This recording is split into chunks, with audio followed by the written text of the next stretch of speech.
Ayun mga ninong, magandang araw sa inyong lahat. At nagbablog na naman ulit tayo. Andito tayo sa loft. For today's video, ipapakita natin yung sinasabi ko sa inyo na bago natin uli na ibon na galing sa race. Yung sinasabi ko na yon ay nabanggit na natin sa last video natin noong nasa Hoosier tayo. Bali, yung ibon na yon ay nanggaling sa sikat na breeder at binili namin sa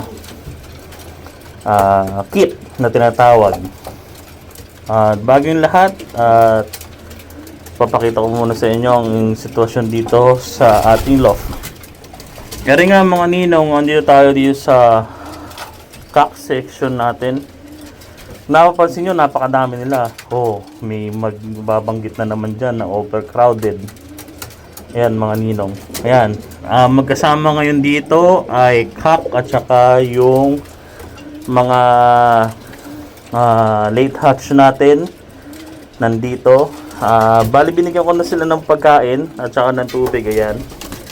Dahil ngayon lang tayo nagpakain. Ang rason bakit na magkakasama yung cock at saka yung ating mga late hatch na young bird ay nag-vaccine na ako last week mga ninong ng PNB at saka nung pang adeno at saka yung anti-salmonella. Ayan. Bali ang sinaksakan natin so far na priority ay yung mga gagamitin natin sa breeding natin for 2026, which is yung mga primary cock na gagamitin at saka yung mga primary hen. Pero kasi yung mga nakasama na mga late hatch natin dito ng mga ibon ay nabigyan na natin yan ng mga vaccine. Kompleto din yan ng vaccine, which is this year din ang pagbibigay ko. Tuwing iwawalay ko na sila ng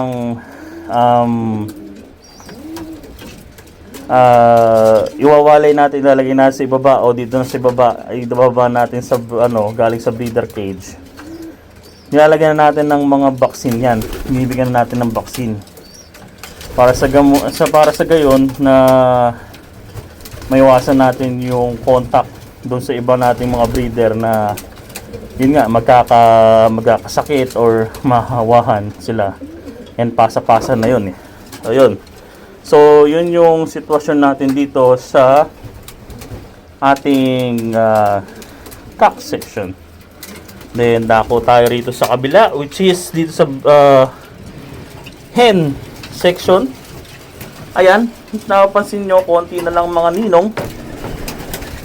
Pero meron pa rin may ilan na kasama mga inakayan, which is katulad nito. Ayan, mga ninong. Mukhang naliligo pa. Tapos ito, ayan, nilupad na yan. Yan ay isang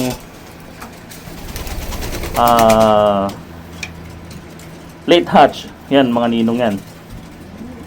Anak yan ni OG14 at saka ni Sweet 16. Ayun nanay ito. Tapos ang tatay ay nasan si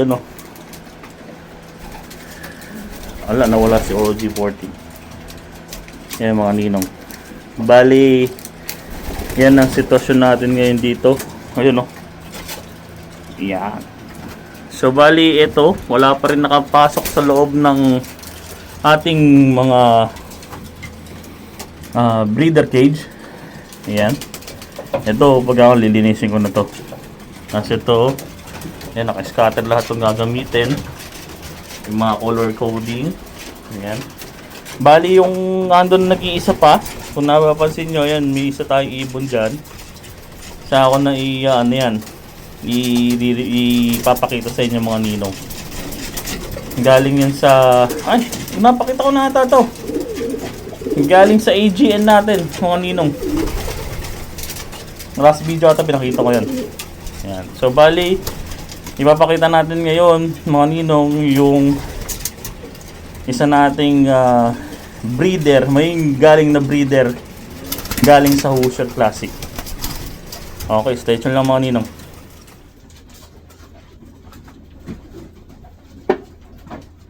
Alright, ready na ba kayo mga ninong? Ayan. Bali, ito ay, pakita muna natin yung singsing.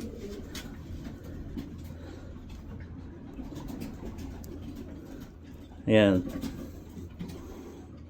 GFL 853. Bali, ito mga ninong ay dilaban sa Hoosier Classic.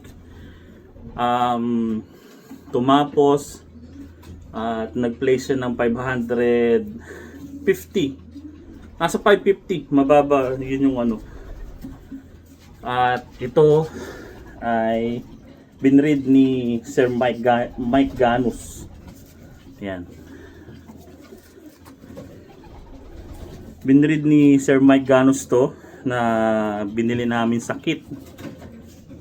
Bali, ang mangyayari doon, bibilin mo yung kit, magpapadala siya ng 3 ibon, tapos kayo magbabayad sa activation.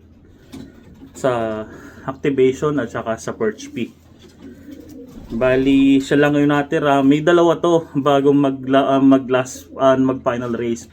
Kaso nawala yung isa, hindi nakauwi. Pero ito yung nag-iisa na nakauwi. Yan. Yan mga ninong. Ang pakpak ay ito.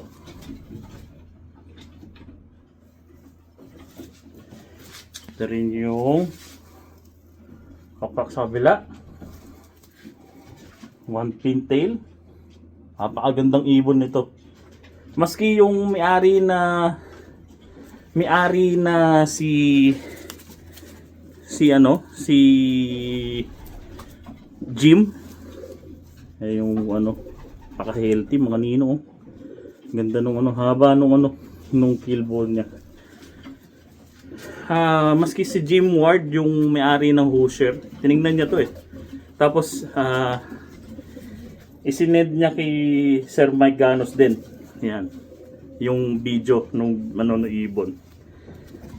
Bali, ito ay hindi lang akin to. Dahil kasama ko ditong bumili si Kuya Neil. Kumbaga binili namin yung kit, hati kami sa perch fee, at saka hati kami sa activation, at hati kami sa ownership nitong ibon na to. Napakagandang ibon. Oh, dito tayo magkakalaman. Ano yung bloodline nito? Hindi ko na sasabihin.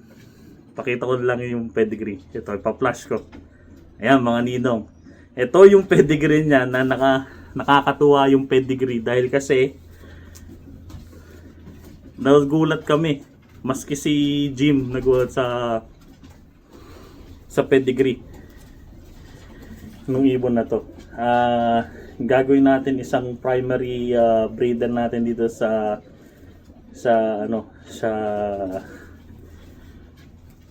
CM Padoloff. At hiraman kami ni Kuya Neil dito, Kuya Neil Baptista. Congratulations din kay Kuya Neil Baptista dahil nanalo siya ng second prize sa Hoosier Classic. So, ito mga ninong yung bago nating breeder na gagamitin natin for 2026.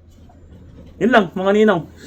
Gusto ko lang i-share sa inyo itong video na to at para makita nyo yung bago nating breeder para sa 2026. Maraming salamat sa panonood. Peace.